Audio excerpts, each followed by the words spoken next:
क्या आप या आपके परिचित गर्भधारणा रहने में परेशानी महसूस कर रहे हैं? गर्भधारणा ना होना, ये जो प्रॉब्लम है दैट इज फीमेल इनफर्टिलिटी, वंध्यत्व, दिन ब दिन महिलाओं में यह प्रॉब्लम बढ़ते जा रहा है। तो आज हम इस वीडियो के माध्यम से जानेंगे कि इसके क्या कारण हैं, क्या-क्या इसमें टेस्ट करना आवश्यक है और आयुर्वेद और पंचकर्म इसमें आपको कैसे मददगार साबित होगा।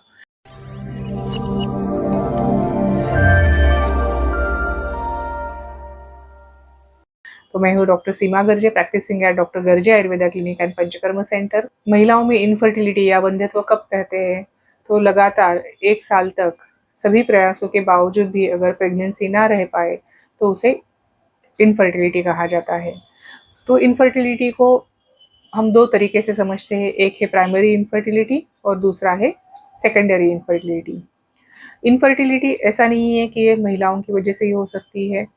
जो 40% कारण होते हैं वो महिलाओं में पाए जाते हैं, जो 40% कारण है वो पुरुषों में हो सकते हैं और बचे हुए 20% जो कारण है वो दाम्पत्य दोनों में हो सकता है या अननोन रीजन हो सकता है। तो इसमें जो प्राइमरी इनफर्टिलिटी मतलब जब कोई महिला शुरुआत से ही कभी भी प्रेग्नेंट ना रह पाए, और सेकेंडरी इनफर्टिलिटी मतलब कि इसके पहले गर्भधारणा हो चुकी है लेकिन अभी गर्भधारणा होने में प्रॉब्लम आ रहा है।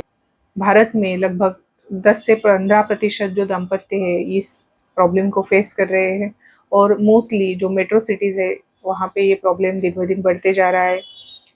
जैसे कि उनका जो लाइफस्टाइल है, बढ़ता हुआ तनाव, ये सारी भी इसके लिए रीजंस हो सकते हैं। तो इस प्रकार से आज हम देखेंगे कि इसके एग्जैक्टली क्या-क्या कारण हैं और कौन से टेस्ट करना ज़रूरी है और क्या-क्या उपचार पद्धतियाँ अवेलेबल है और आयुर्वेद इसमें आपको कैसे मदद करेगा। तो पहला है कि जब हम कारण देखते हैं तो उसमें 2 प्रकार से है, एक है शारीरिक और दूसरा है हमारी जीवन शैली से रिलेटेड।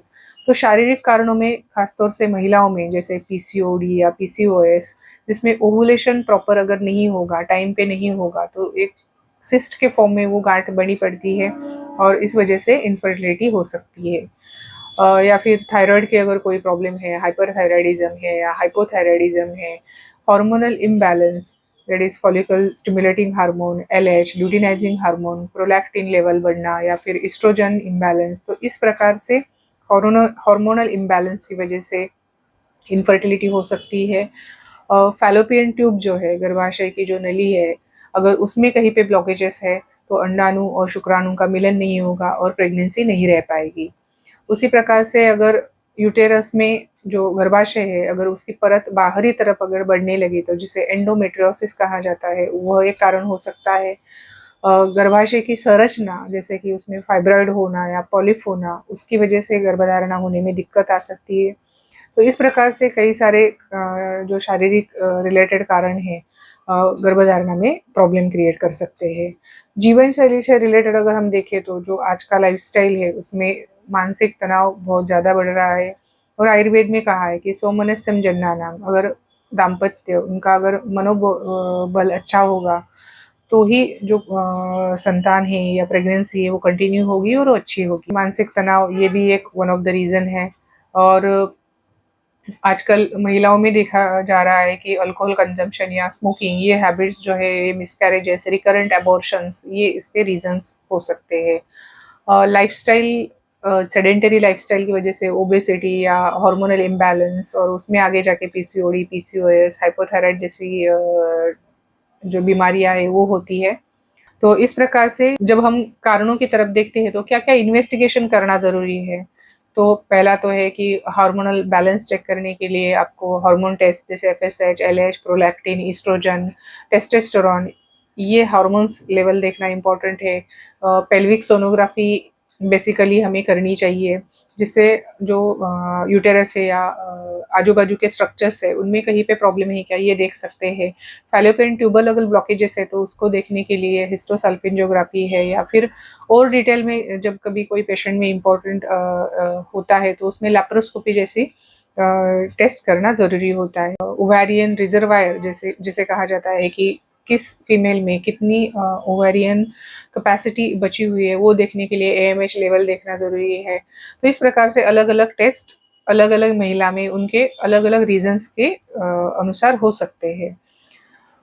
तो इसके लिए क्या-क्या ट्रीटमेंट्स अवेलेबल है, तो जैसे कि मॉडर्न साइंस में ओवुलेशन इंडक्शन के लिए है, या फिर अभी आर्टिफिशियल जैसे आईयूआई है, आईवीएफ टेक्नोलॉजीज़ आई है, तो ट्रीटमेंट होते हैं।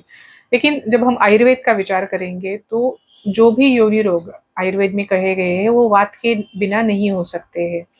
तो वात की जो चिकित्सा है, जिसे अर्ध चिकित्सा कहा गया है, वो है बस्ती। तो इस प्रकार से अ, योग बस्ती, कर्म, काल, मात्रा बस्ती, आपके डॉक्टर आपको जो इस प्रकार से आपके कारण या समस्या को देखेंगे, उस प्रकार से आपको एडवाइस करेंगे कि कौन-सी बस्ती लेनी इम्पोर्टेंट है।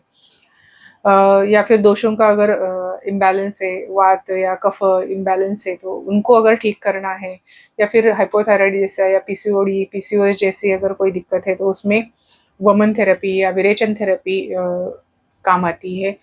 उसी तरह से जो मानसिक तनाव है या अदर कोई स्ट्रेस रिलेटेड कॉजेस है, तो उसमें नस्य थेरेपी है या शिरोधारा है, वो फ़ायदेमंद रहेगी।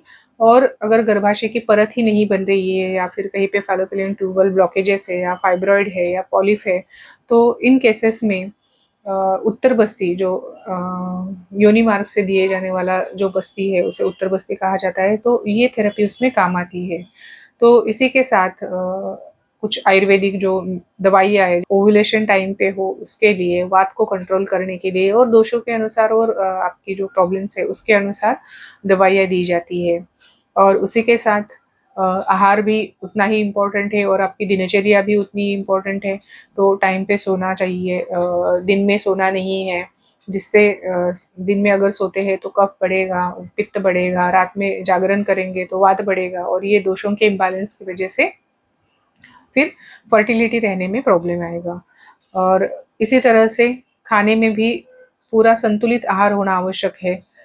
हेल्दी खाना है, जो भी सीज़नल फ्रूट्स अवेलेबल होते हैं वो लेना इम्पोर्टेंट है। उसी के साथ मानसिक और शारीरिक बल अच्छा करने के लिए योगा, मेडिटेशन, प्राणायाम, अ, अगर ये सभी चीज़ें आप अच्छी तरह से आपके डॉक्टर की सलाह से फॉलो करते हैं, तो निश्चित ही आयुर्वेद आपको नैसर्गिक रीत्या प्रेगनेंसी रहने में, गर्भधारणा होने में मददगार साबित होगा।